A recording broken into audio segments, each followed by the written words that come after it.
On December 31st, 2008, I was blessed to conduct a live interview with my father.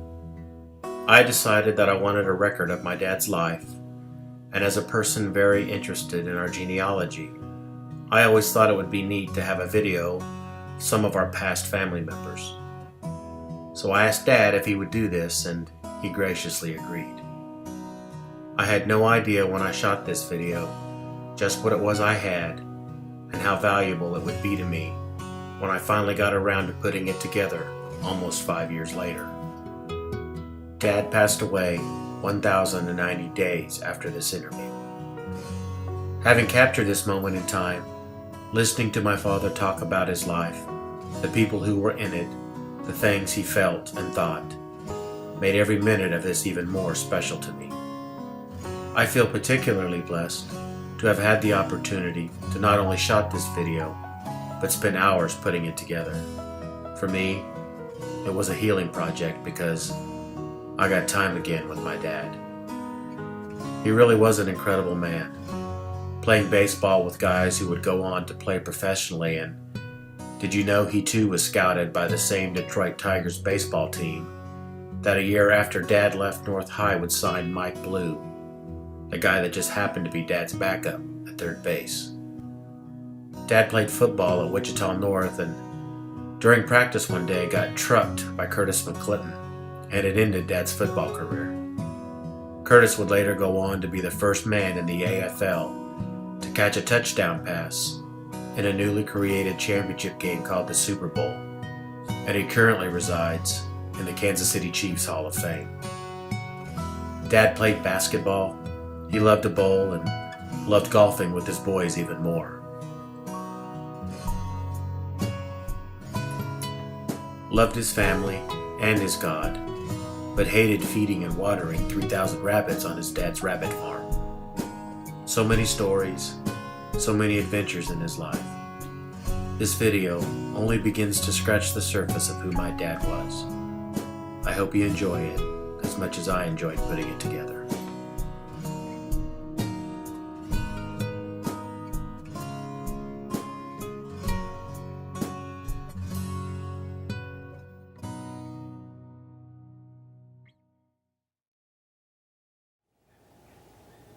It is December 31st, 2008, and I'm here with my father, Ronald Ball.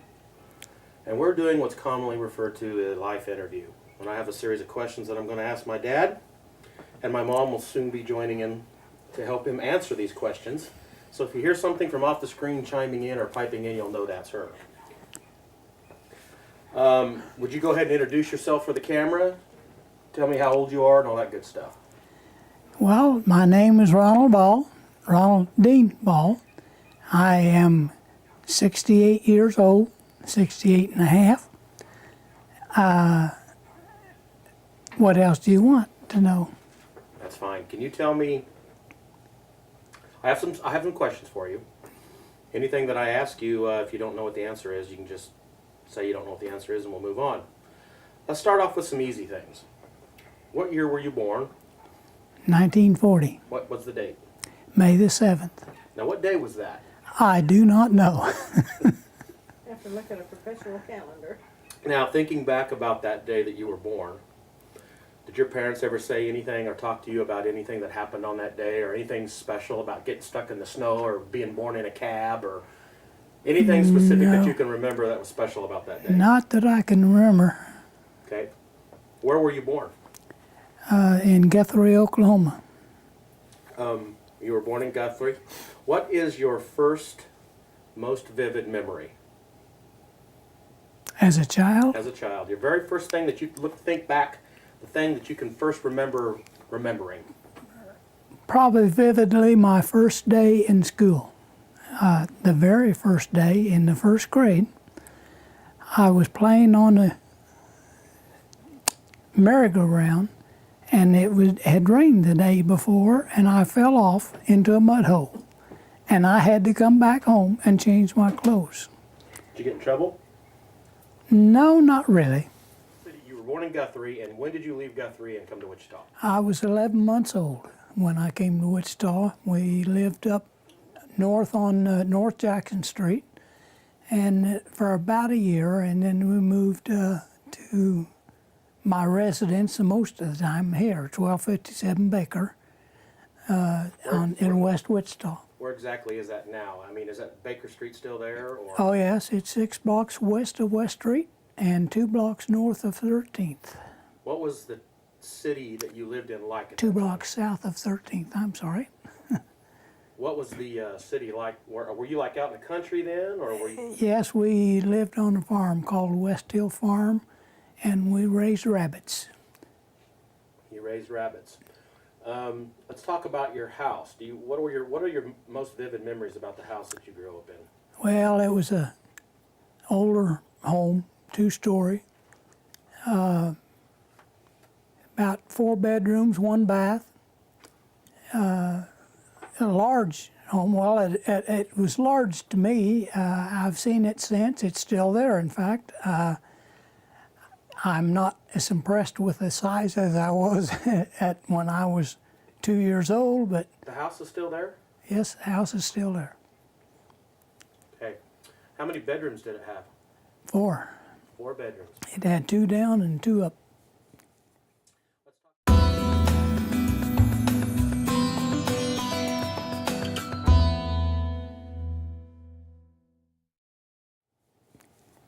Let's talk about where you were born in the progression of your siblings. Were you first, second? Well, I was the last of 5. I had 2 brothers, 2 sisters. What were their names? Well, Milo Claude, or Bud, was my oldest brother. Oldest sister was Verda.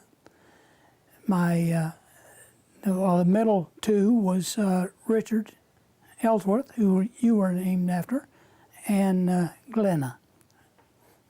And there's only one of those that's surviving, correct? And that's Bud. That's correct. Let's talk about your parents for a second. Do you know where they were born?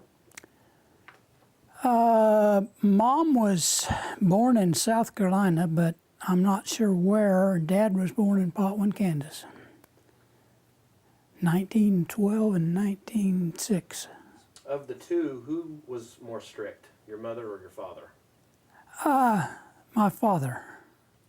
What is your most vivid memory of something that you got disciplined for? Oh, there was a lot.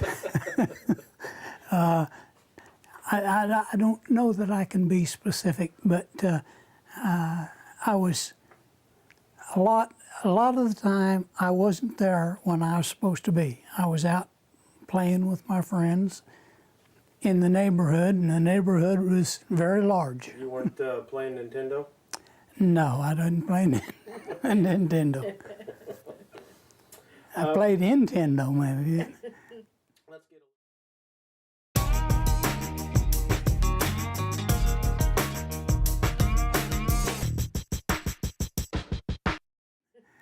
Let's get a little personal here on this about your parents. Let's talk about their marriage. What do you specifically remember about your parents' marriage? Oh, I guess it was, I won't say a troubled marriage, but it was probably not the greatest of marriages. They were married for a long time. They were married 50, well, I don't know when, it was in excess of 50 years. And they stayed together, but they weren't the happiest couple, but they weren't unhappy. How did let's talk about your father for a minute. He was in the service, and he came home, and how did he earn his living? Well, he raised rabbits for a long time.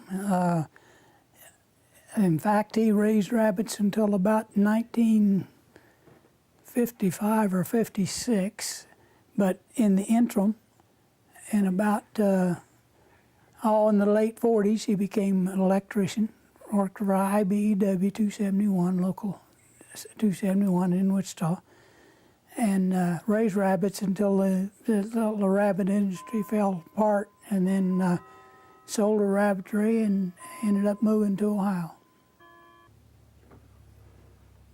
Okay, let's talk about the kinds of things that your family spent their money on. Do you have any memories of that? Rabbits. Just rabbits. They spent a lot of money on rabbits and a lot of time. How would you consider Kids. how would you consider the financial status of your family? Were they rich, poor, destitute? I mean, how would you? From rich, a little better than poor. We made as a saying, had an old dirt farm and made a living off of it. And we had the rabbitry, and we had about a half acre of garden. Mom, well, we just like country folks. We were raised that way, poor and happy, but not exactly poor, but nowhere near rich. Okay. Let's talk about your grandparents. Do you remember them and anything about any of them? I don't remember anything other than things I heard. They had all passed away, with the exception of my one grandmother, before I was even born, and she lived in West Wichita, in a little town, a little house there. But I don't not remember her. Do you remember anything about any of your grandparents as far as where they were born, where they lived their lives, or anything like that? No, not really. I had a grandmother who lived in California. I'm not sure where it was, but she passed away. I remember that, and That was his mother's mother. and I just Yeah, that's a grandmother. Well, it was on his mother's side as It's well. all right. yeah, she was still grandmother, and I don't remember hardly at all. Did you have any pets? Yes, we had several. Any personal, your pets?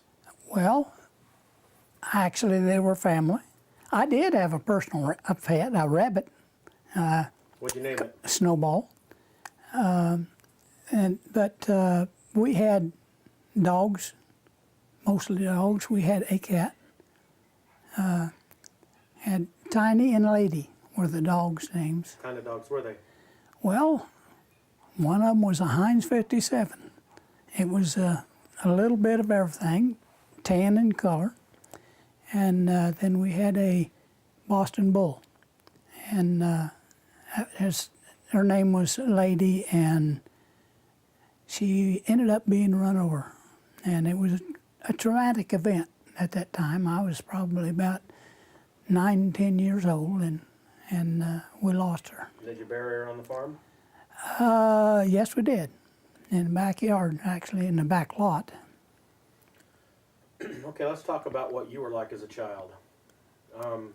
For instance, let's just start off with what kind of things did you like to eat growing up? What was your favorite meal or favorite food?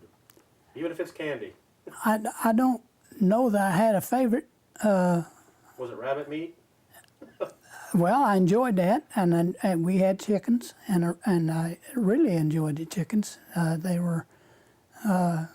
We didn't have near as many chickens as we had rabbits, but we ate more chicken than we did rabbits because we sold our rabbits for income, and sold the eggs off the chickens, but ate the chickens. What kind of things did you do for fun growing up? Let's start in your early childhood. if you Well, can remember. as early as I can remember, oh gosh, I just don't remember. In my older childhood, or in my young teenage years, I spent a lot of time with my friends in the neighborhood, and we ran from here to there and everywhere, stealing watermelons and whatever we could get our hands on. Being kids. Do you remember what your responsibilities were at home when you were young? Yeah. Biggest responsibility was feed and water them rabbits on a daily basis, 7 days a week, Was that a rain, snow, or shine. pretty tedious job? Very tedious, very tedious. There was about 3,000 rabbits, so it took a while to take care of the feeding and the watering. I can imagine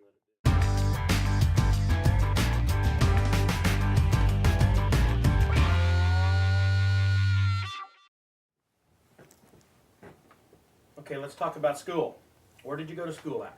OK Elementary. And where was that at? That was in about the 1500 block on Northwest Street. Is it still there? Yes, it is. Talk to me about you as a student. If you had to grade yourself, how would you grade yourself? Well, in the younger years, very poorly. My interest wasn't there. My interest was in playing ball, and I had to go through school so I could play for the school team. But I wasn't a good student. What was your favorite subject in school, if you had one? Math, What was your least favorite? all the rest. Let's talk about your friends. If you can tell me who they were, what their names were, what you remember about them, that kind of thing. Well, Barney Leach was one of them. He lived down the street from me. He lived on the top of the hill. Is he still around?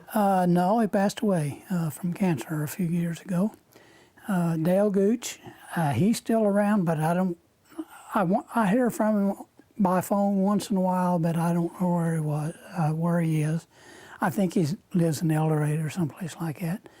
Warren Spurlock, he's no longer around, sorry to say. He's died in prison. Oh.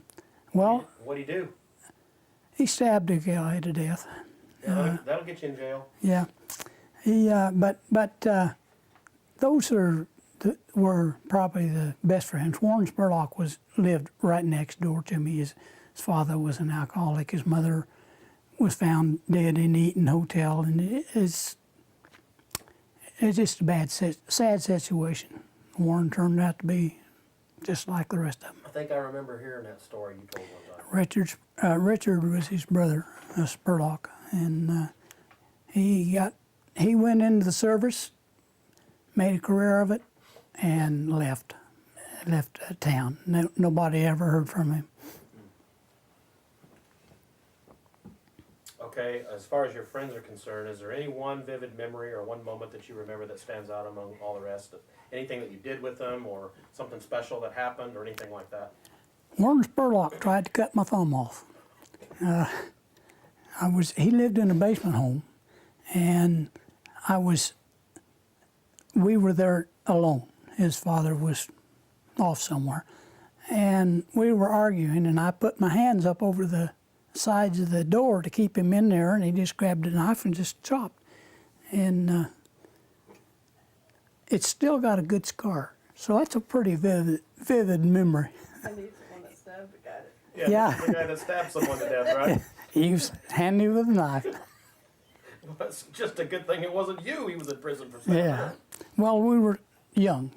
He Probably was just getting started, in other words. about 6 years old, 7 years old. That the vinegar works. Mercy. Okay, let's talk about back to school for a second. Is there any memories you have of your teachers, a favorite one, and who that might have been and why? Well, I will be nice and say Mrs. Hit instead of like I usually refer to as Old Lady Hit. She might be watching this video and be careful. No, she was a mathematical genius as far as I was concerned at the time. She had so many simple ways of teaching math that made it so simple to learn it. And I think that's the reason I liked the subject so well. But yes, Mrs. Hitt was probably my favorite. Let's talk about heroes or role models when you were growing up. Do you look back and see anyone in that capacity? Not really. No, I can't think of anyone that Not a sports figure or anything like that? oh, maybe in someone on the baseball field, Joe DiMaggio, someone like that, Mickey Mantle. They were all baseball players, and I kind of idolized them, But no mentor type. no mentor type, no.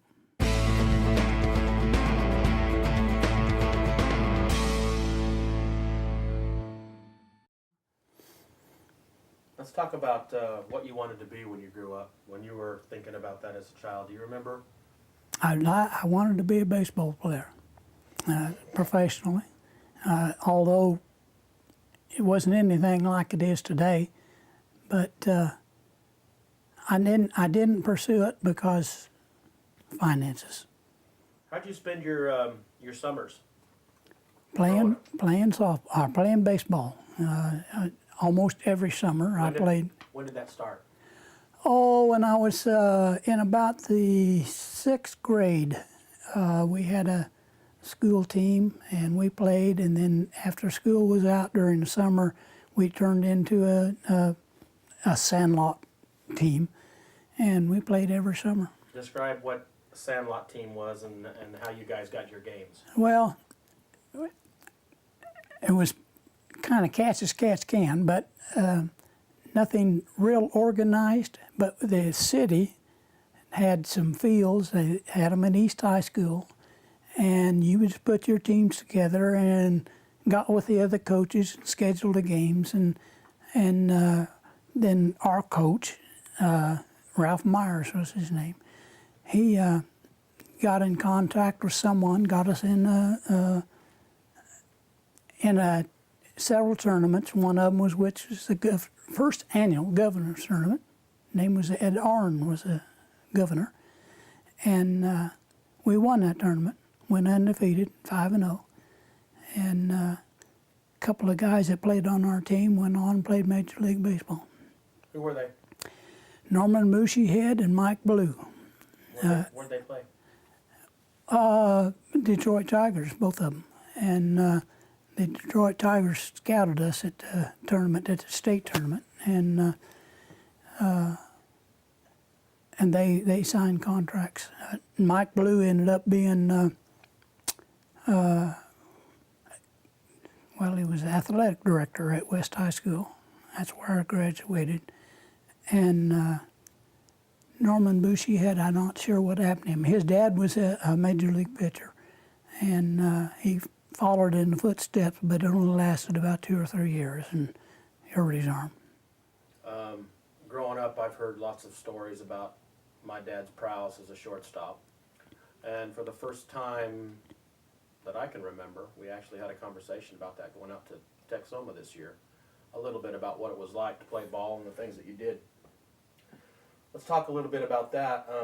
I know that you did some traveling between here and Texas and played baseball, and I know a lot of the teams that you played for wanted to pick you up because you were a pretty good shortstop. Well, actually, I was third baseman. Oh, third.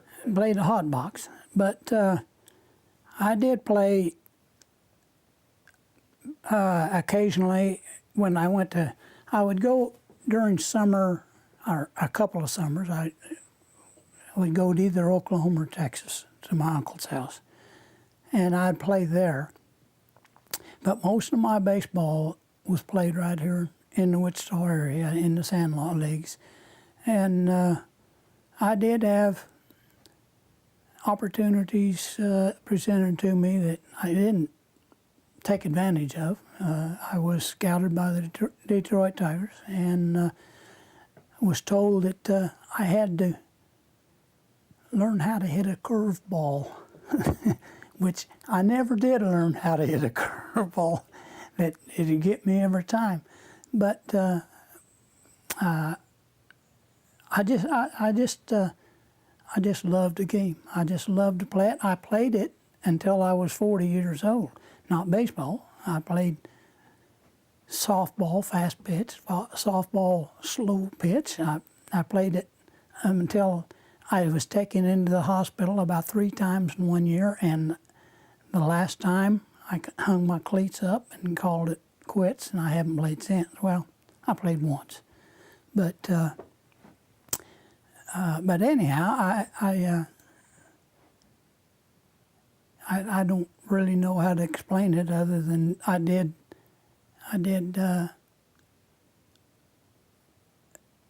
travel a little bit. I'm not on my own. I traveled with a team. Say we went to Hutchinson to that governor's tournament, played up there. We went to Lyons, we played in a tournament up there. We were invited to that tournament because of our appearance in the governor's tournament. where we did win it, and we beat Lions, and they invited us to their tournament. So we played quite a bit in my younger years. I didn't play anything organized much after high school. I did coach a team with National Guard. My next door neighbor was a head coach, and ended up being the third base coach for them, and played occasionally when pickup game or practice, or worked with a team. But by that time I was too old to compete with the young boys at that time. I know you played in the Beach League too for quite a while. Through work, you played softball. Yes, I played softball. Are those pretty fond memories? Oh yeah, for most part, that was probably some of my better years that I had at Beach. We played quite a bit of softball. We played a lot of tournaments. We played, we had probably 3 or 4 tournaments. We played in Wichita as a team. Our team would go here, there, and everywhere. We played at YMCA out south of town. We just had a blast out there. We went to McConnell. We played out there, and they treated us real well. We got to use the swimming pool and use the officers' quarters and things like that. And but that was a lot of fun. I was still playing third base at that time, but I eventually, with age, moved to shortstop, and then moved to second base. But I finished playing second base, and when I finished playing, had a guy take me out as he was stealing second, and I went over to recover the ball, and he decided I had caught the ball ahead of time, and he just stood up and run me over. I ended up in the hospital, and I ended up my career at that time. It's a long way down the holiday road. Holiday road. Holiday road. Okay, let's talk about, did your family take any vacations? No, not very many. We were good enough to just good enough to make a living. We didn't really make any extra money that we spent on vacation time. Okay, we're going to talk more about baseball here in a minute, because I have some questions in regards to that. But think about the holidays growing up. Does anything particular stick out to you on the way you guys celebrated, any traditions or anything like that? Anything about the holidays growing up that you remember specifically, that good, bad, or indifferent? Well, they didn't have a lot of significance in my childhood. I enjoyed Christmas. I was always anxious at Christmas time, but as most kids who were poor at that time, all we received was clothes, things that we needed for school. But I enjoyed it. I enjoyed that, and I just loved opening presents. But no, we didn't do anything special. We would have rabbit for one meal and chicken for another meal, and that was because it was cheap and handy. Do you remember during those times a gift that you got at Christmas time that was something special, or something that you remember as being significant?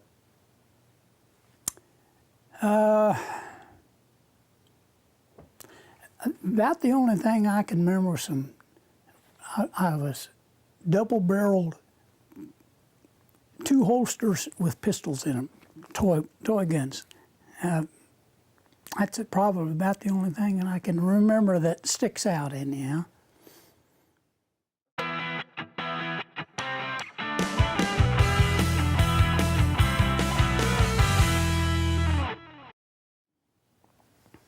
Let's talk a little bit about your teenage years? What was the dress like back then for guys? I mean, Oh, in my teenage years, long ducktail haircuts,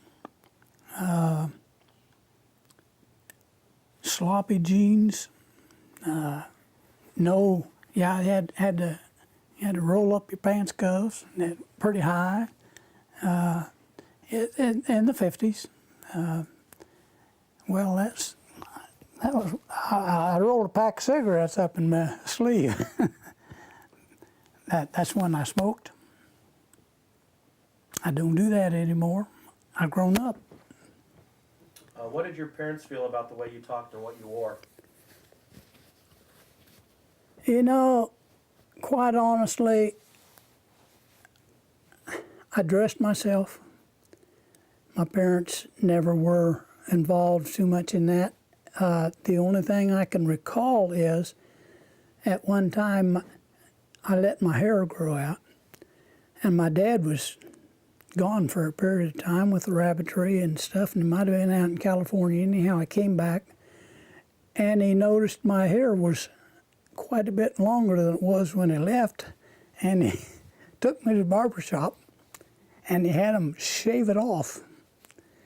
And he says, don't ever let it get any longer than that. And until I was married, I had nothing but crew cuts. Let's talk about high school. Where'd you graduate from? West High, What year? 1958. What are some of your fondest or least fondest memories about high school? Oh, high school I enjoyed. At least my junior and senior years. I started out at North, and I left there because I was destined to be in trouble. Everybody I knew was getting in trouble and everything, and my parents left me here to live with my sister, and I transferred to West, and I enjoyed my time at my year and a half at West High School. It was enjoyable, and I was educated a lot. Let's expand a little bit on your parents left. What was that all about? What happened there? Well, Dad took a job in Ohio, where my brother was, the one that's still living, and he's still there. And Dad decided he was going to go up there and make his living, and he did until he retired. And I was a junior in high school, and I didn't want to go with him. So I stayed with my sisters. First of all, I stayed with Glenna while I was going to North High because she lived in the district. And then when I went out to my older sisters, Verda's, that's when I transferred schools. And I finished at West High School. That had to be a difficult prospect to be 15 or 16 years old and have your parents take off and leave. Well, it wasn't as traumatic as it seems, because I was on my own most of the time anyhow. And the only thing different was I didn't have my parents there to run shod on me, to keep me under control. And I got pretty rowdy at times. That's the reason I moved from West High, because I was constantly getting in fights and things, and I didn't have any business staying there with a group of people. Was that a decision you made independently? I mean, or was that decision made for you? I made that independently. I left on my own.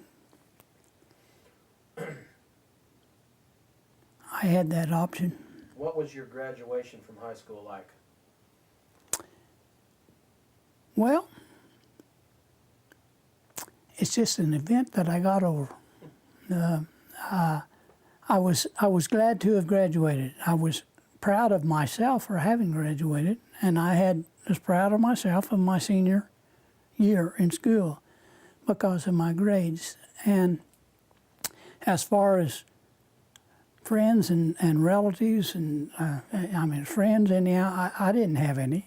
In fact, as soon as I graduated, I left and went to Ohio, where my parents were. My mother came down for my graduation, and she took me back to Ohio with her. But I just don't have a lot of fond memories of high school, but I'm certainly glad that I went and I graduated. Let's talk about that just a little bit longer. What dreams and goals did you have for your life when you graduated from high school? Do you remember? Get out of high school alive. I had a lot of friends that I ran with that, well, most of them are still alive, but they're in jail or someplace. I could go down my list of friends in high school, and it wouldn't be a pretty picture. Okay, I'm going to ask this question, and I'm going to give you a scenario that I want to hear the answer to, because it's an interesting story. Describe a person or situation from your childhood that had a profound effect on the way you look at life. And I want you to refer to the story about the guy who bowled you over in football that went on to play for the Chiefs. Was it the Chiefs? Oh, yeah, that's who it was. Talk about that and who that person was. Well, I decided that in order to be a stud in a school, I had to play football. And so How big were you then? I was about 5'8" and maybe 100 pounds. 100 pounds. I might have been 105. But anyhow, this fella who subsequently became a big Kansas City Chief, his name was Curtis McClinton. He was a running back. Well, he was on the high school football team, and I was on about the third or fourth string quarterback, and they decided to send the scrubs against the first team, and they picked me as quarterback. One of the plays we had was a quarterback draw, where I took the ball from center, took 2 steps back, and went through the line. The coach, whose name was Stub Mill, he called a play, but he also let the defense know what it was going to be. So when I took 2 steps back, turned, and started forward, guess who was standing in front of me? 6'4", 240-pound Curtis McClinton. At 5'8", and 100 pounds, after I extricated myself from the pile, I walked back into the locker room, took off my pads, and turned them in. That was the And end of that your ended career. my football. I'm assuming that was a painful moment. To say the least, I sat in the whirlpool for about 45 minutes to an hour trying to get my arms to where I could feel them again. Because when I was on the bottom of the pile, there was about 12 people on top of me. And my arms were on the top of the pile.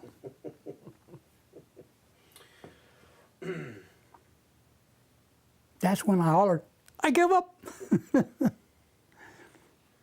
What is your best piece of advice for living? Don't play against Curtis.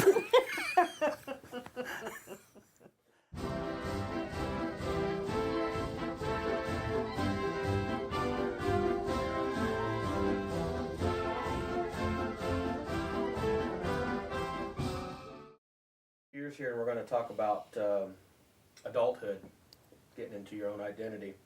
Let's talk a little bit about. Did you go to a university or a college at all after No. high school? No. Did you serve in the military? Yes, I did. And what branch? And what was that experience like? I was in the Navy. I spent 4 years. In fact, I met my wife while I was in the Navy.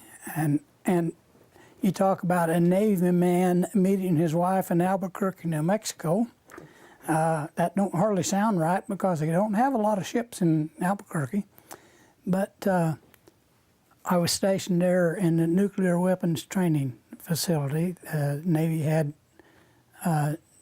trainees in nuclear weapons, and they had what they called a Naval Administrative Unit, NAU, and I ran the ship stores there and serviced fellow servicemen. If you ran the ship stores, you're probably a pretty popular guy. I was at the time. So your career in the Navy, how long were you in? 4 years. And what would you say probably was a vivid memory about your time, other than meeting your to-be wife? What would you say as far as the job is concerned, or your time in the Navy would stand out as a memory or something that? Trip to New Zealand. We went to Christchurch on Operation Deep Freeze 61, I think it was, and went to the South Pole. And when we returned from the South Pole, in returning from the South Pole, we ran into a typhoon, tore the ship to smithereens.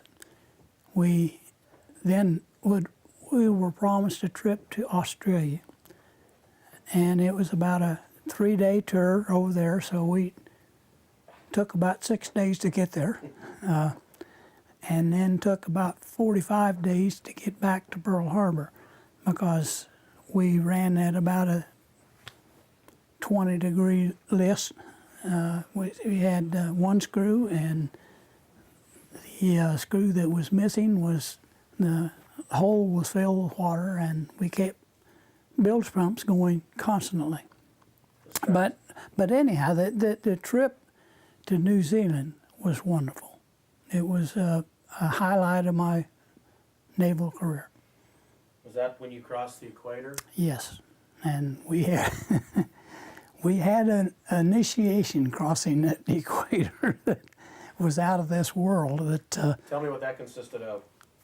For those of us in the civilian world who've never crossed the equator. well, I was considered a pollywog because I had never gone across the equator, and all of those that had were part of the initiation crew, and you got initiated when you crossed the equator.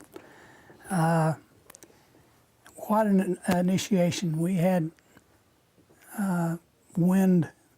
I was on board a gasoline tanker, and they got big old chutes that came up out of the top that go face forward, and as you go through, blew air into the tanks and fumigated. Well, our tanks were full at the time of diesel fuel, so they took those big, I don't know what you'd call them. They were just Cylinders? they made tunnels out of them. And we had to crawl through them. And they had all kind of stuff inside. Talking about garbage? And Yeah, that's it, part of it. And as you was going through, they took paddles and they swatted you behind as you went through, and it was a tough time for a pollywog. Tell me about Tiny. Oh, little old Tiny. He wasn't very tiny, but he was a little tiny, and he sat on a bucket, and this bucket was full of mustard, and you crawled up to him. He had this, take this mustard and smear it across his belly, and then rub your face in it. That was part of the initiation? That was part of the initiation. The initiation went on nearly all day, and we did get initiated. The night before is, I don't remember, the pollywog night I think it was, but anyhow it was about 11 o'clock at night. They'd already secured the ship for flowing, and all of us pollywogs got together, and we sounded general quarters. Uh-oh. And as everybody come flying out of the barracks, we hit them with fire hoses. We paid for it the next day. They used those same fire hoses on us. So obviously your little trick was well received then. Yeah, it was well received. Not too well when we received it.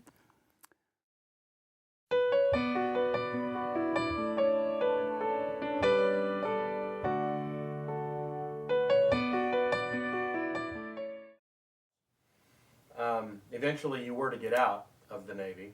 Yes. Can you talk about those last few days and what you were thinking, what was going through your mind when you knew you were getting ready to come out of the Navy? Well, I had a talk with a skipper. This is normal. They usually call you up 30 days or so before and try to talk you into re-upping and all this. He called me into his quarters and he looked at me and a big old grin on his face and he says, I know this is a waste of time because I've heard your conversations. This was a small ship. Everybody, when we were at sea, everybody was just people. When you were in port, you respected your officers and all that. But we used to go fishing at sea and the skipper would bring fishing poles and we'd deep sea fish and things, and so we got along real well. Well, anyhow, he knew through my conversations that I couldn't wait to get out, and so he said, "But I've got to do this. I've got to interview you. Consider yourself interviewed. Go down to the yeoman's office and get your orders." This was 33 days before I was due, and he had the yeoman already typing up my discharge papers. So that was not really a lot of time to think about it because I had about, maybe a 10-minute visit with him and then went down and got my orders. And by the time I got my orders, there was a Jeep sitting there on the shore. And I just went up, saluted the ensign, walked down and got in the Jeep and went over to Hickam Air Force Base. I was in Hawaii. Went over to Hickam Air Force Base and they was holding the plane for me. And I stepped on, I pulled the deal that you climbed up. Yeah, pulled them out from under me and we took off. So it was Kind of a whirlwind.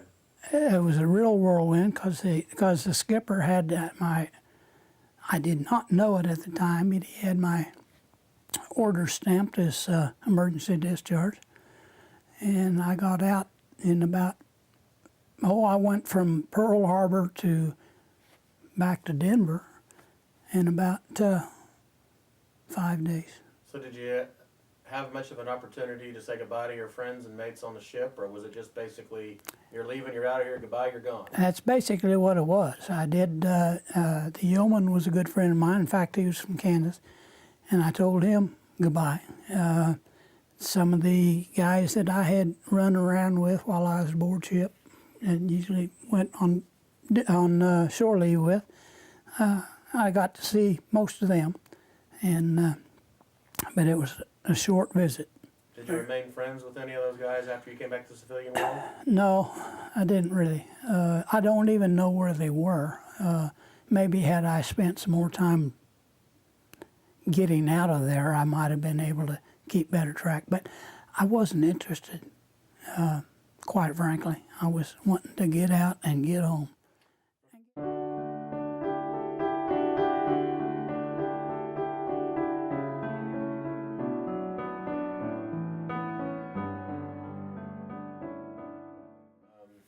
Let's talk about how you met Mom, Mom. I've heard lots of stories about that, but let's talk about initially when you first met her. Well, I met her initially I met her at the swimming pool on the base. She had a friend who brought her out there to the swimming pool, and I met her there. And but what I considered initially was at the skating rink in town when I asked her to have a nice trip. And I stuck my foot out and she didn't fall, but she had a nice trip. And that's I still can't believe today she still had anything to do with me. But But anyhow, it was a lot of fun. I was in the service, and I started off with, I think she was 14 years old, 15 years old, and I didn't figure there would be anything there because I didn't figure I was 19, and I didn't figure that she'd have anything to do with me. But I was fooled. 46 years later, we're still together. So when you met her at the swimming pool, and then you met her again at the skating rink, tell me how the relationship developed from there. What happened? Did you ask her out on a date? Did you correspond with letters? How did that go? No, it didn't correspond to letters because she was in the same town. We met at the skating rink. But did you meet her when you were still in the Navy, or did you? Oh, meet yeah. her when you, okay. Oh yeah, I was still in the So Navy. you had to go back on ship or back somewhere. Did you guys correspond? Oh yeah, That's yeah, what I I met her in Albuquerque. Her parents lived there, and she lived there, and then I left there after a while. I guess it was pretty close to a year after I'd met her, and we dated exclusively. And then I got orders to go to Hawaii aboard ship, and that's where I went from there and finished my service out there. Then I came back to Denver. So how long were you guys apart during all that? 2 years. No, it wasn't that long. Well, I was in Hawaii for 23 months, 22 and a half months. Okay, that's it. So We come back and forth. yeah, but we wrote letters back and forth. Did you have any leaves where you were able to see each other during that time? I think I did. I had one time. I came back aboard ship to San Diego, Operation Greenlight, I think they called it. But anyhow, they canceled our orders, but let us go ahead and go on into San Diego, and I believe I caught a bus. I can't remember. Flew something to Denver anyhow, and because when I left, I was in New Mexico, but her dad got transferred to, or took a job anyhow in Denver, and so when I came back to Denver. Okay, with us now is my mother, Carol Ball. Would you, for the camera and for purposes of the video, would you tell me your name and age, rank and serial number, and all that good stuff? All right, Carol Ball. What's your Carol middle name? Erland Ball, Urland. Very, very odd last name. You don't see it very often. But Not at all. born in 1944, in April of 44, in York, Pennsylvania. Okay, we were talking just a minute ago about you guys meeting.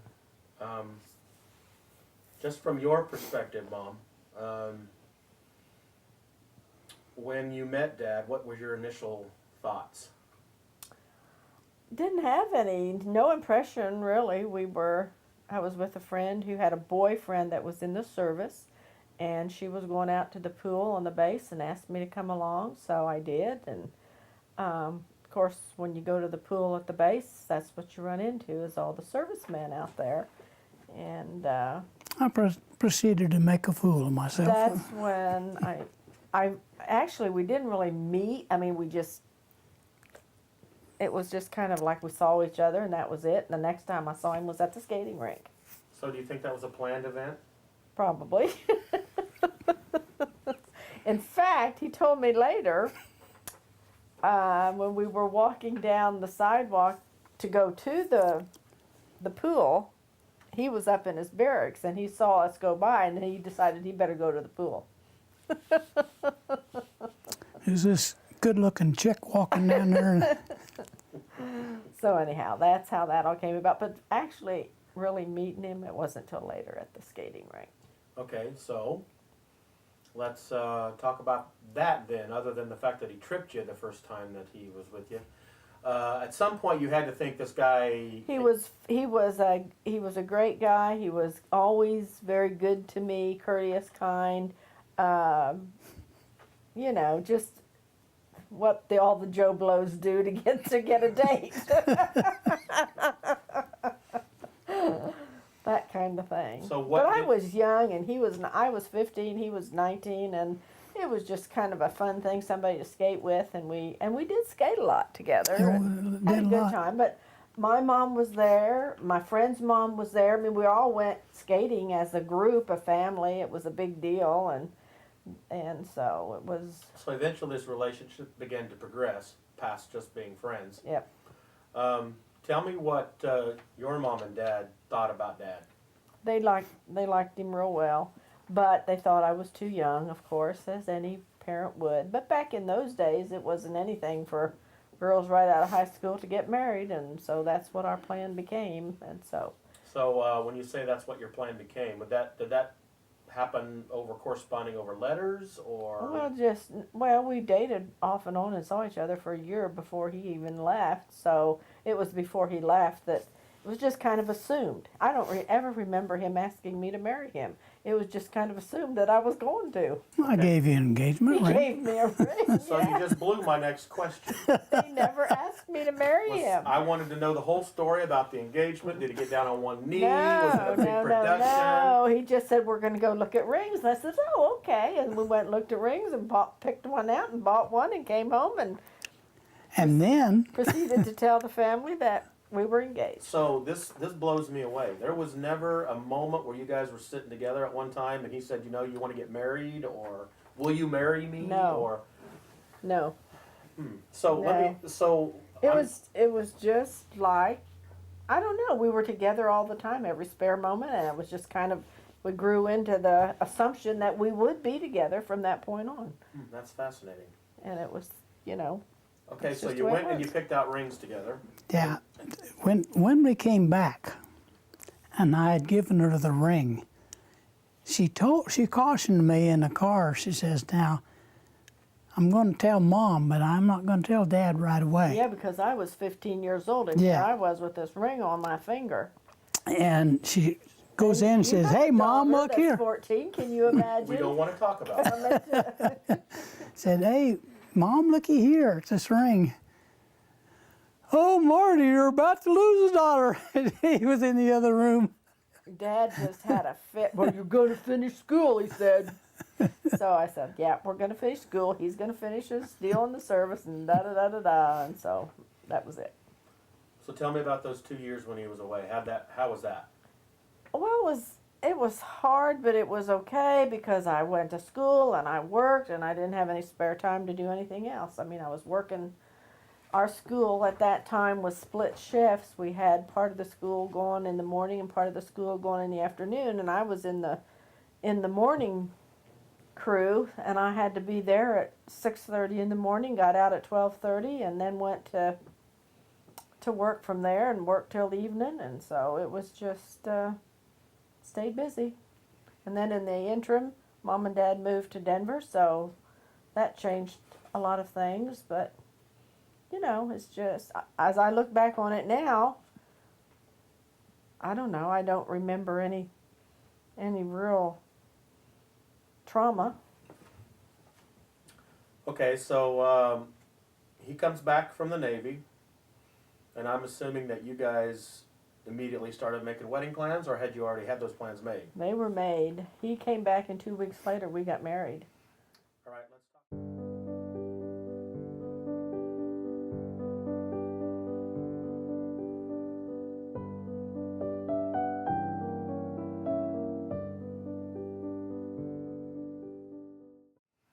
All right, let's talk about that. Where'd you get married? We got married in Westminster. Thornton, wasn't it? Yeah, right. Thornton. North Heights Christian Church Yeah. in Thornton, Colorado. And we were married and lived there from July to November, and then we moved to Wichita. How old were you? 18. And you? 22. young and dumb and stupid and didn't know any better, but we were in love, Dad. We were in love. Let's talk about the wedding. What was your wedding like?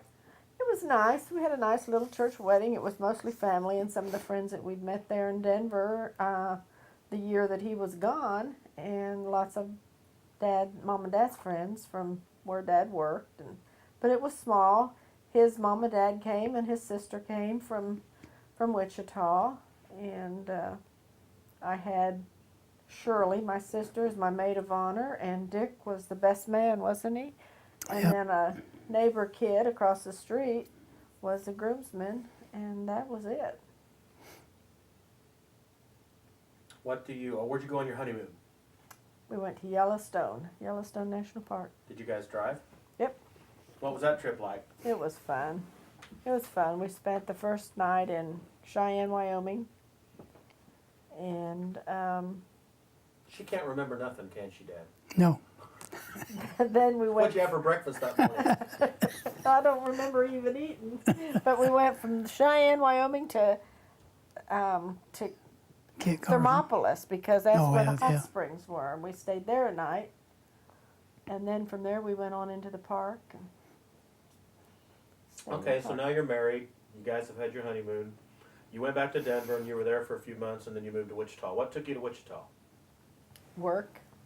Who? There just was Dad. There just wasn't much for him there in Denver during that time, and he was promised an apprenticeship into the electricians union here in Wichita. That never transpired, but that's what drew us here in the first place. Let's talk about your early years at work. I know you spent a lot of time with Martin Marietta and some of those other places before you ended up with Beach. What were those years like? Though, What well, were those years like? there was only 9 months that I worked for Martin Marietta. I got laid off because they had pretty well completed all their jobs in Wichita or in the surrounding area, and I didn't have a year of employment, so I got laid off. In fact, I got laid off the day Kennedy was assassinated. So I got about an extra 4 hours that day. I was only supposed to get a half a day and got a whole day. Anyhow, But when we first came to Wichita, we stayed with his sister Glenna oh yeah, and Larry, and at that time they had 3 children, and we were with them for about 3 months before we got a place of our own. joined unemployment. And then we got a little apartment, and it cost us $15 a week. Where was it at? It was in South Wichita, right down by St. Francis Hospital. It's not even there anymore. It's in North Wichita. Well, yeah, I guess it is north. To me, it's south because it's. But anyway, it's not there anymore. In fact, we moved a lot when we first left Glenn and Larry's house. We probably moved 3 or 4 times before we. We moved several times. Yeah. Do you remember what the first big purchase was you two made as a couple? Big purchase. Obviously, she knows. Well, the biggest purchase was a home. Would that be your first big purchase? The first big purchase was a stereo. We were so proud of that stereo. It was a big old cabinet thing, remember? Yeah, we bought that and a television set that was a reject from a motel room. But You also bought a car because you'd come back Well, from the service I had bought that before we got married. and didn't have a car, so. I bought that before we got married. I don't know. She had much to do with the purchase of it, or Well, Picking it out, but all she the was- time he was gone, he sent money home. yeah. He only lived on like $18 a month, and he sent the rest of it home. So when he got out of the service, he had a little stash, and that's what we got married on, and that's what we bought the car with. And so Had to buy a car so I could take a honeymoon. those were pretty big purchases. So I guess you're saying the first big purchase would be the car. Yeah, But the probably. stereo is one of those things that stands out in your mind because you were proud of it. Yeah, we loved that little stereo and little TV and what have you. All right. It was basically all of our substance when we moved to Wichita. Yeah, well, we came to Wichita in the car, so. Let's talk about.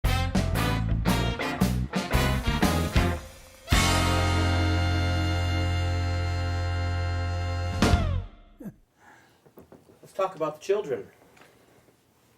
The first child that you had, was that a planned deal, or were you guys planning to have kids? Heck no, that wasn't planned. Back those days, we didn't have the. Well, we did want two We children. wanted children. We wanted a boy first and a girl second, and we had them 2 years and a day apart. And then the third one came along. So let's talk about the day when you suspected maybe that you were pregnant. There wasn't no suspecting. You knew right away. I knew I was pregnant because I was sick. There's just these little symptoms you have, and So was that something you shared with him? Or did yeah, you? oh yeah. did Went you- to the doctor. He knew I suspected. Well, we need to back up just a little bit because there was a period when we were at Glenn and Larry's when I was pregnant. I knew I was pregnant, and I lost that baby. Not very far along, but No. I knew that I was pregnant. So I went to the doctor, and he said, "Well, yeah, he thought that I probably had a miscarriage, but it was only like a 6-week pregnancy." So, and he said at that time, "Oh, don't worry about it. You're young. You can have lots of kids and da da da da da." But anyway, then after that, it was over a year before I got pregnant with Richard. Okay, so how many children did you have?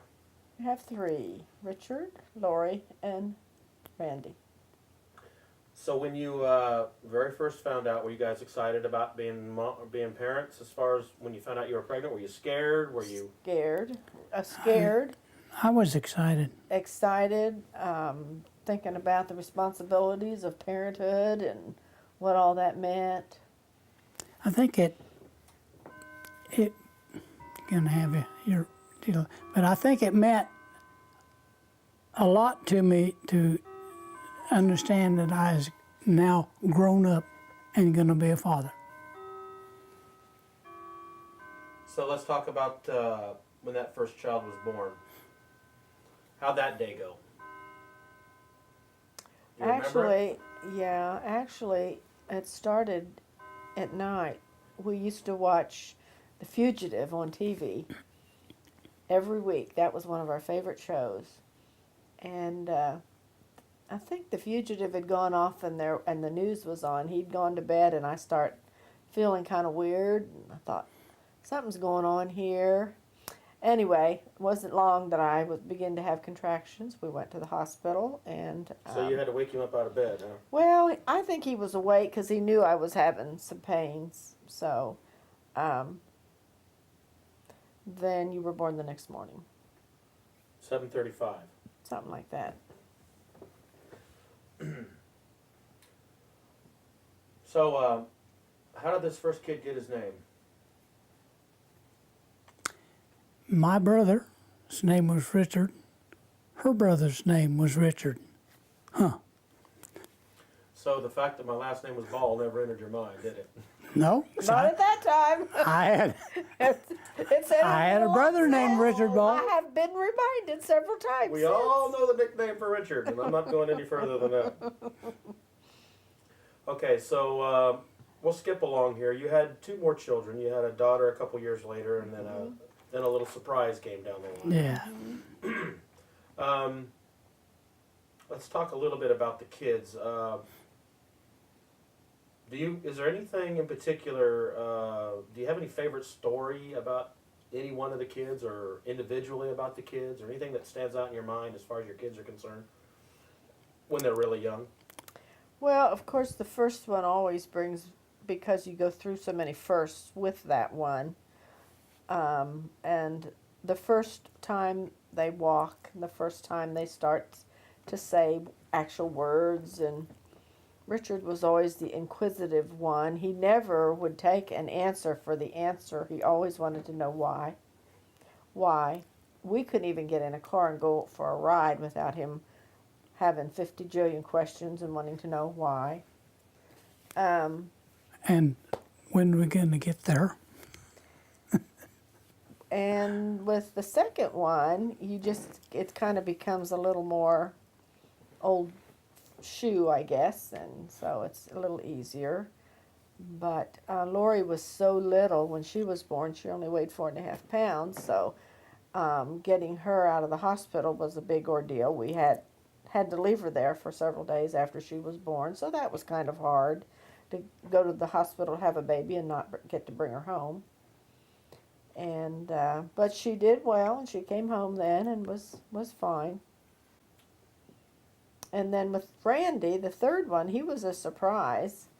But I don't know. It was just, I can remember one of my favorite memories is all three of them at Christmas time one year with their new pajamas and crawling all over Dad, and just fun times. Just lots of fun times.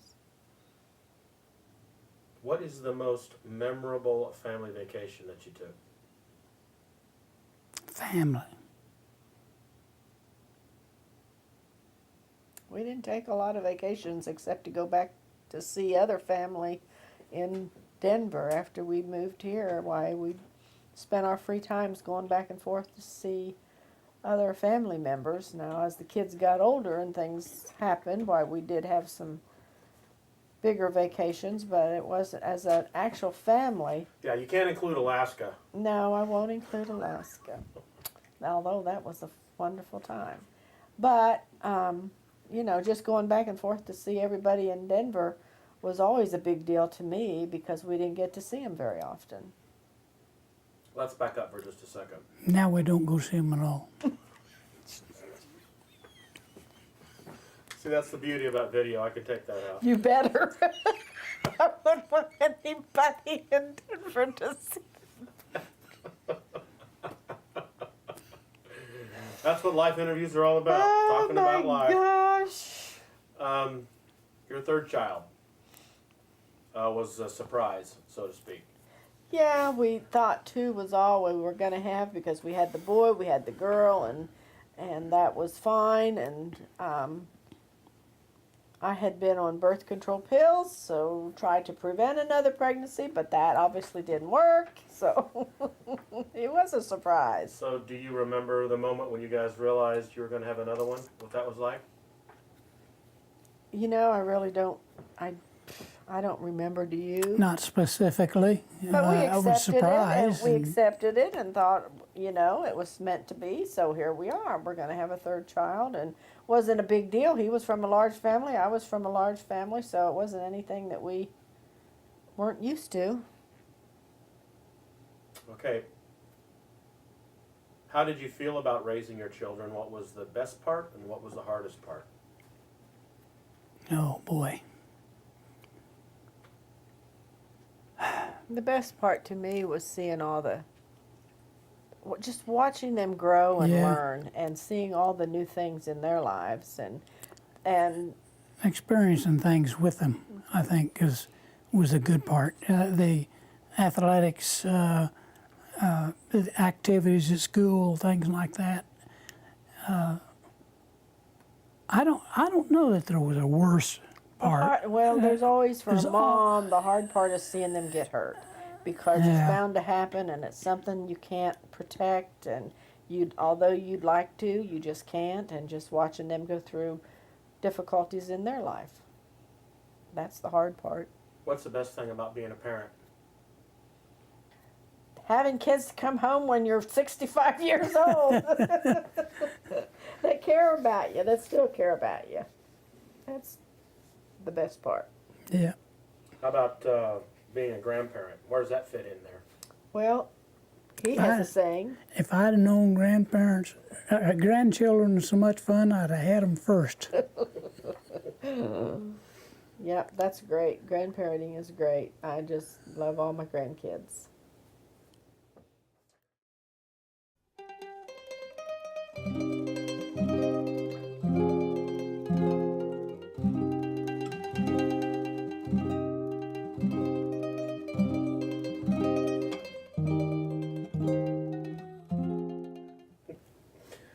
let's talk about a little bit about identity. Do you know the meaning of the family name? Nope. I've read it several times. I think in my bedroom I've got a Yes, plaque which in you there gave that that talks to us. about it, which you gave us. I know the origination of the name Ball came from the pawn shops, the three balls that were associated with pawn shops, but that's about it. I think there's some English background to it. Let's talk about nicknames. Did you ever have any nicknames as a child or an adult? Yeah, I had two. Bullet Head, that was what my dad called me. I was, So where did that come from? well, I was born using forceps, and my head,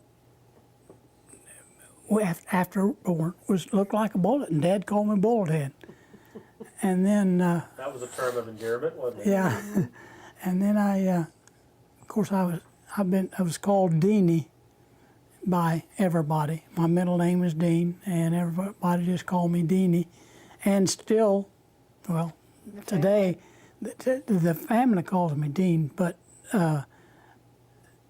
all of my childhood friends still call me Deanie. And I probably got a lot of other choice names, but I don't care to repeat them. As far as your mother and father's character is concerned, She's got one, oh yeah, okay. Cookie.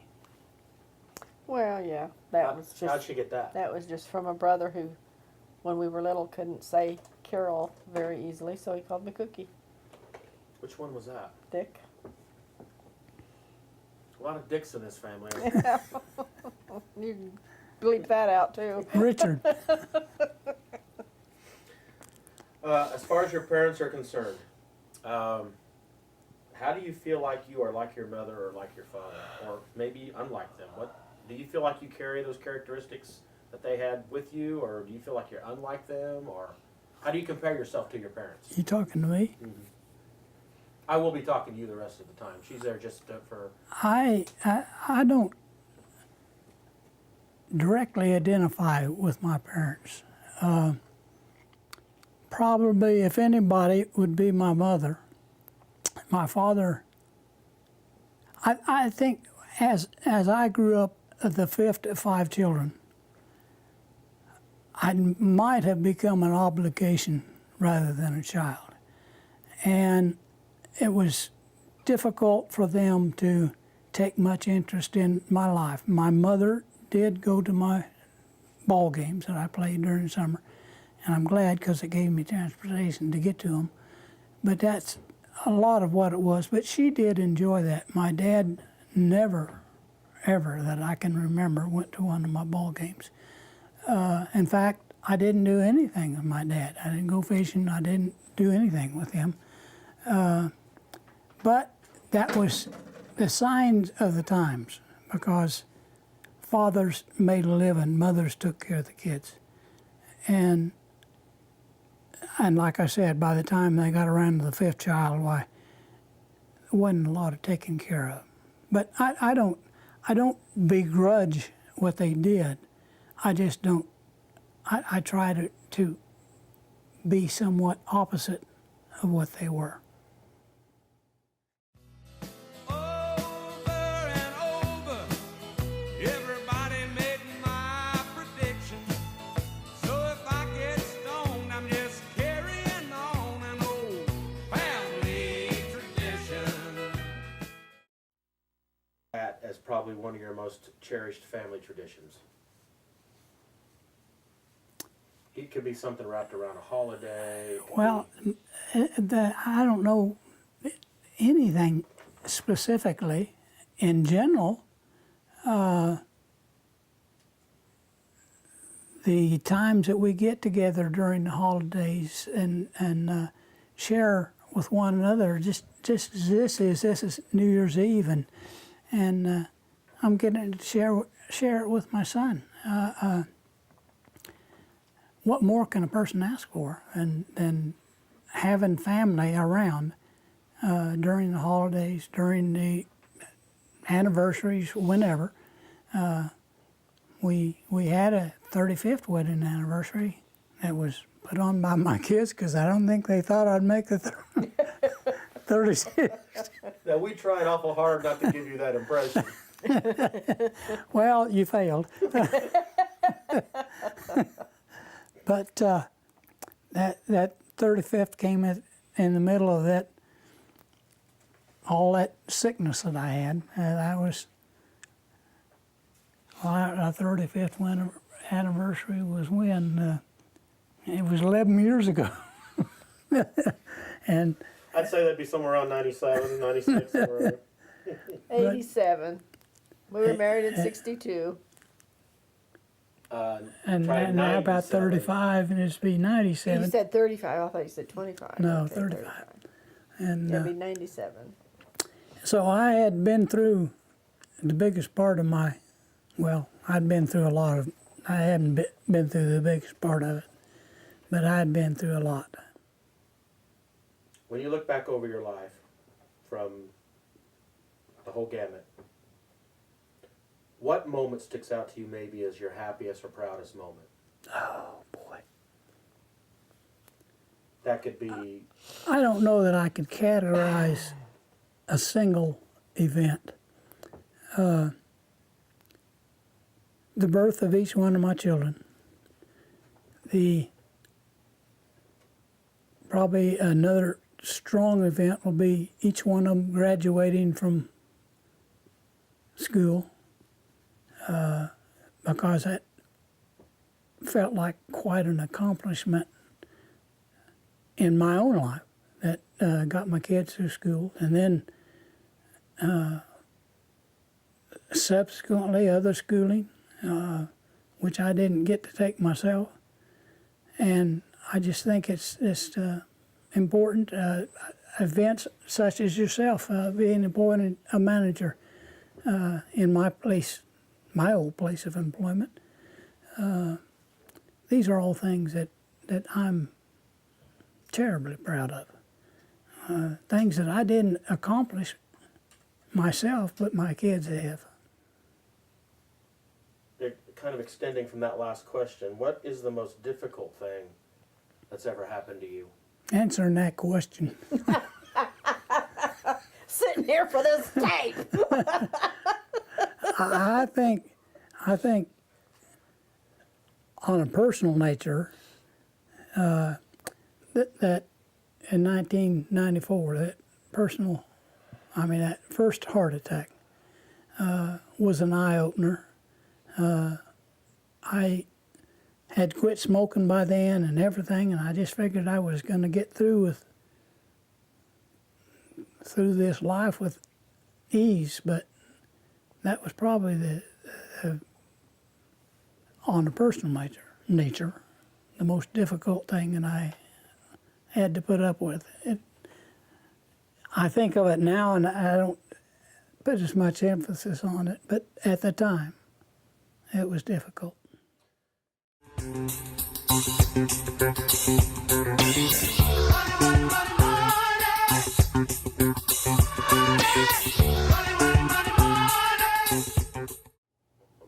Okay, pursuing the identity cycle here. Let's throw something out there just to get an idea.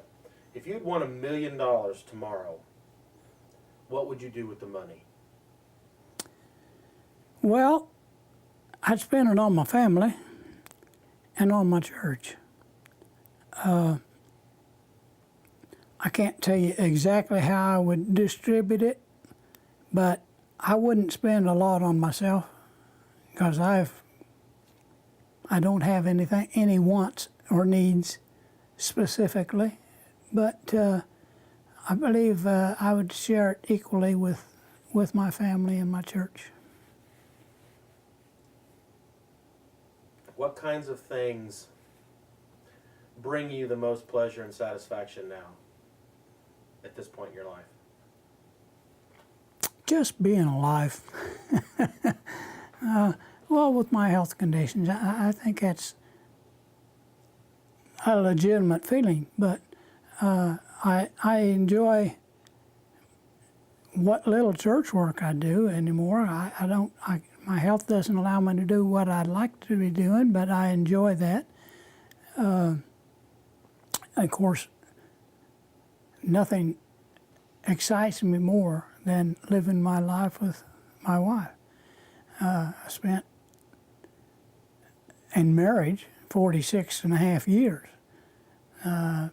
nearly 50 years since we met. And so I know that doesn't have to do with the $1 million, but Sure it does. if I had $1 million, I'd make sure that she had a place to live the rest of her life.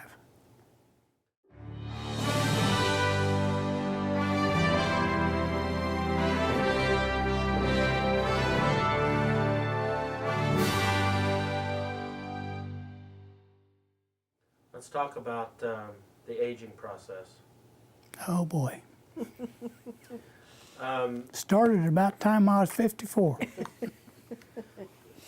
let's back up a little bit sooner than that. You've been through your 20s and 30s and 40s and 50s, and now you're coming to the end of your 60s. When you look back on your 20s, what do you remember specifically about your 20s? What's The early days of my marriage and babies. and babies. At the time I was 29, I had 3 children. And so they kept me pretty busy. So that through my 20s. So let's talk about your 30s. Well, I was getting acclimated to my job. In fact, the latter part of my 30s, I changed my job. I went from supply or stockrooms to tech writing. I think I was in my late 30s. So the rest of them I just spent working. Let's talk about 40s. Well, that's where 40s. by that time my kids were pretty well you and I was pretty well grown. I was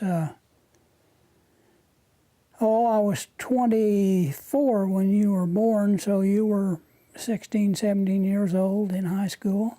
Your focus is really mainly raising your family and making sure all those needs are met. That's what I did is I worked to provide for my family.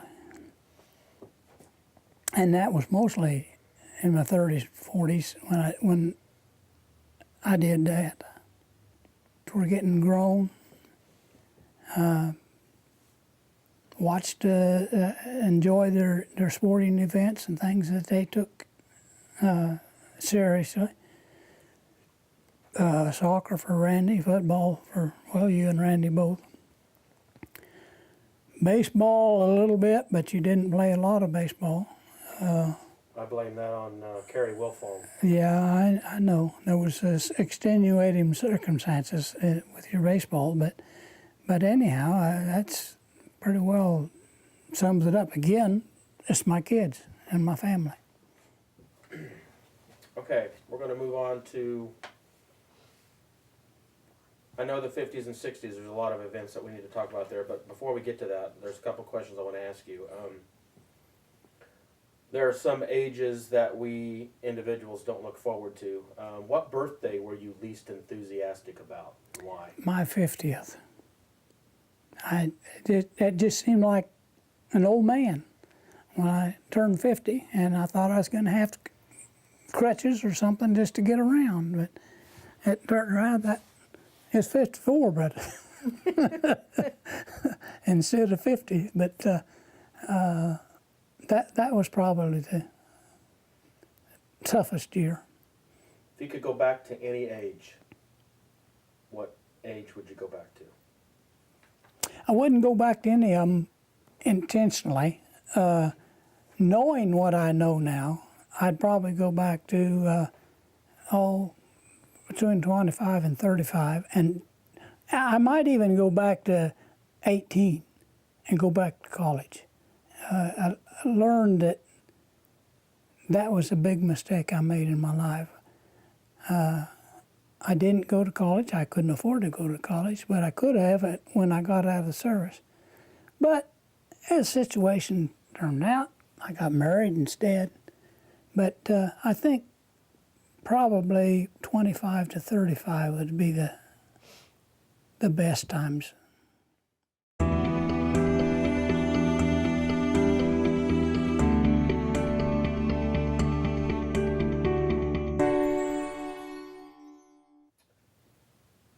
When you got to be 54, Yes, you started having some health issues. I did. Let's talk about, I know it's not very easy, but let's talk about the different things that you experienced over the last 10 years as far as your health is concerned. Whew. I know, we got 2 more 30-minute tapes. So. Well, of course, it started off at the age of 54 with a heart attack. And pretty well got over that. And then I came down with, I believe it was polymyositis, which is neuromuscular disease. In the interim, I got diabetes. Well, I guess it turned out to diabetes after I started taking the steroids for the neuromuscular thing, and then it's just been so many things happen. I've had 2 bouts with cancer. I've had breast cancer and prostate cancer. I have had a second heart attack. As I said, the neuromuscular disease, and I could write a book on the things that have happened to me. I've had a stroke. I've had 4 or 5 stent implants. And I'm just thankful to God above that I'm still alive to talk to you on this video. We don't want to compare the scar with you, I can tell you that right now. No, I can pull up my shirt, but you'd bust the camera. As you were going through all of that, all those years, obviously it was probably a scary time for you, and it was a scary time for the family.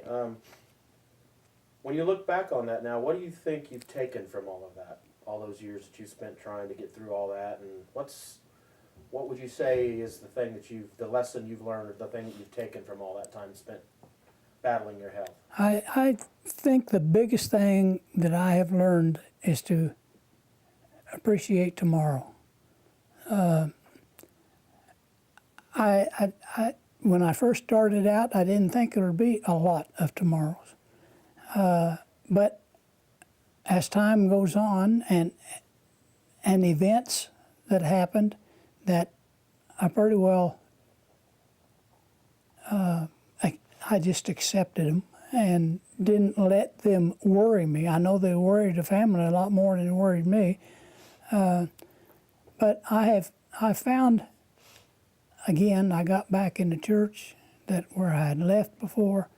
I found that there's a lot more to life than this life.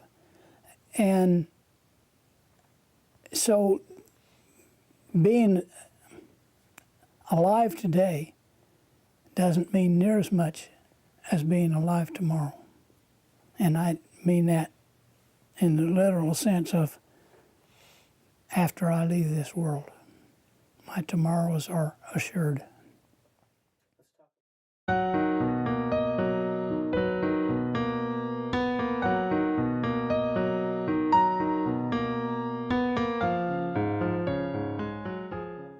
Where you are now and how that compares to what you thought about life would be like when you got older. I mean, everybody has expectations about what life's going to be like when you're older, and coming from somebody who's older, what are your thoughts about where you're at and what you thought you'd be like, when you were in your 20s or 30s or whatever? I'm just about exactly where I thought I'd be. Truthfully, you grow with age, and you accept things, and I don't consider myself old because most of my friends and associates are older than I am, with the exception of my family, of course. But I just look around, and as much as I would like to feel sorry for myself, I see so many people so much worse off than I am that I'm encouraged with my own life the way it is. And I'm not unhappy. If a young person came to you asking what's the most important thing for living a good life, what would you say? Get a college education. That's simply the best advice I can give them. Don't give up on school. Continue as long as you can and get a good education. How do you define a good or successful life? Well, one that makes you happy. You can be rich or you can be poor, but as long as you're happy, it makes no difference. Find you a good wife.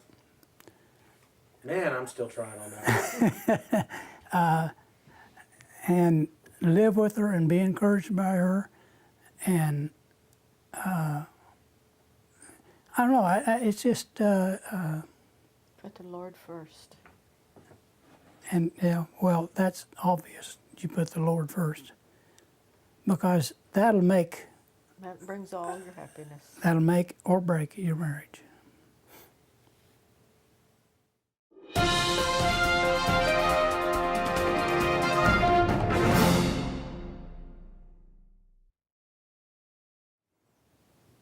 Let's talk about big world events that took place while you were growing up.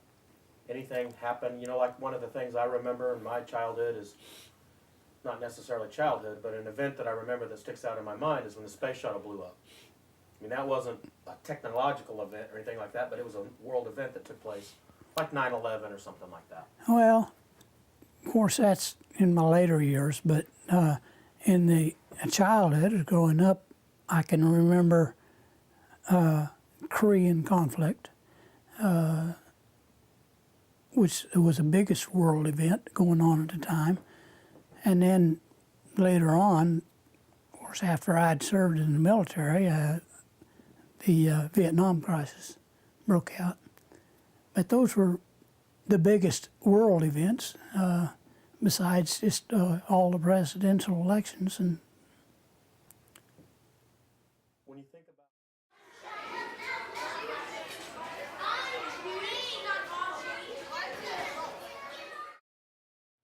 When you think about what it was like growing up, what are some of the differences, or what do you maybe one of the main differences about growing up when you grew up as versus children growing up today?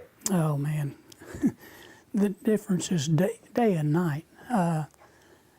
We didn't have the liberties that they have today. We didn't have anything to speak of like the children do today. They have parents have decided their children are not going to live the way they lived, and they're going to live better than that. So they've given and given and given, and it's just progressed through the years to where it's almost sad to see the kids today because they expect things, and we never. When I was a child, I never expected a thing. I had to work for everything I got, and of course, anything I had, I enjoyed that much more because I earned it. I want to leave a legacy of a servant who believed that the world could still be changed by just one lie. What would you like your children and or grandchildren to remember about you? That I lived, that I survived, that I was directly involved with bringing them into this world, and I can take them out. No, that's That's My Lyle- saying. That's Bill Cosby, isn't it? Lyle Mitchell. Lyle Mitchell. Yeah, Yeah. put you into this world, I can take you out. We'll make another one just like you. Yeah. No, I wish my kids and my grandkids all the happiness in the world that they can find. Okay, I have one final question for you. If you could write a message to each of your children and or grandchildren and put it in a time capsule for them to read 20 years from now, what would you say?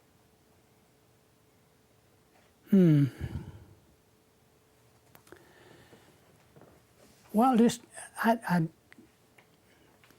put in capsule form what I just said.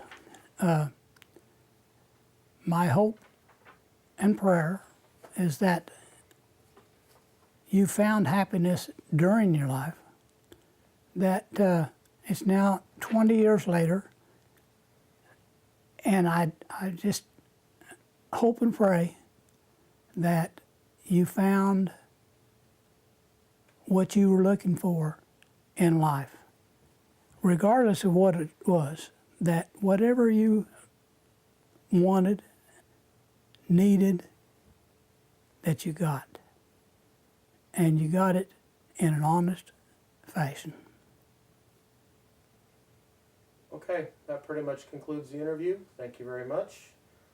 I'm going to pause now. Thank goodness.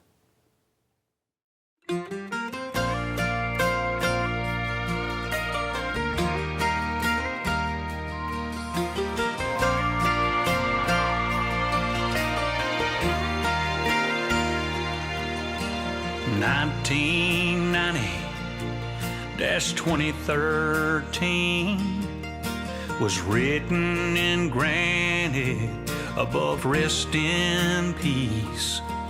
Those two little numbers with a line in between got me thinking about how much that little line means. Life goes by so fast, and our stories defined by how we spend that dash. So take every breath like it's the only one you'll get, 'cause there's only so much breath you get to take. When it comes to love,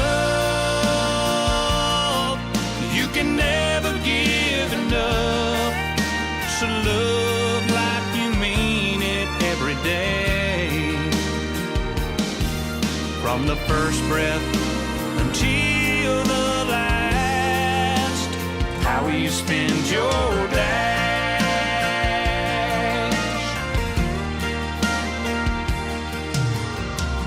We rejoice when a baby's born and opens up his eyes.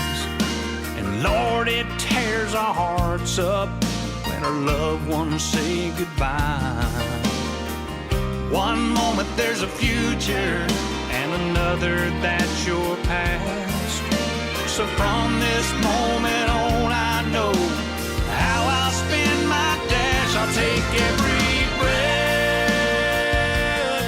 like it's the only one I'll get, 'cause there's only so much breath you get to take. And when it comes to love, you can never give enough.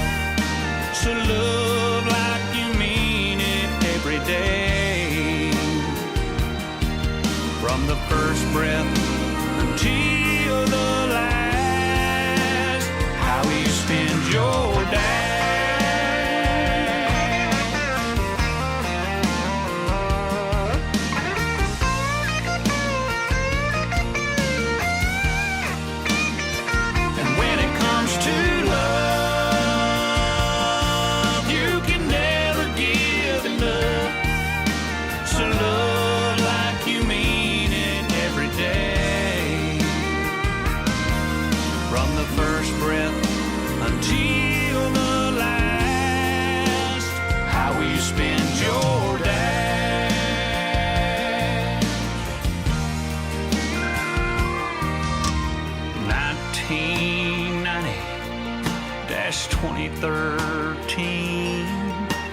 is written in granite above rest in peace.